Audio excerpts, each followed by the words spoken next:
ആകാശത്തിലെ രാജാവായ കഴുകൻ വെറും ഒരു കോഴിയെപ്പോലെ ജീവിക്കുന്നത് നിങ്ങൾ എപ്പോഴും കണ്ടിട്ടുണ്ടോ? ഈ കഥ നിങ്ങളുടെ ചിന്തകളെ മാറ്റിമറിക്കും. പണ്ടൊരിക്കൽ ഒരു കർഷകന് കാട്ടിൽ നിന്ന് ഒരു കഴുകൻ്റെ മുട്ട കിട്ടി. അവൻ അത് കോഴിമുട്ടകൾക്കൊപ്പം അടവെച്ചു. വിരിഞ്ഞിറങ്ങിയ കഴുകൻ കുഞ്ഞ് താൻ ഒരു കോഴിയാണെന്ന് വിശ്വസിച്ച് അവരോടൊപ്പം വളർന്നു.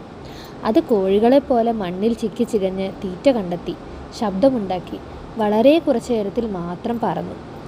ഒരു ദിവസം ആകാശത്ത് അതിമനോഹരമായി പറക്കുന്ന ഒരു വലിയ പക്ഷിയെ കണ്ട് അത്ഭുതത്തോടെ അവൻ ചോദിച്ചു, അതാരാണ്? അപ്പോൾ ഒരു മുതിർന്ന കോഴി പറഞ്ഞു, അതാണ് ആകാശത്തിലെ രാജാവായ കഴുകൻ.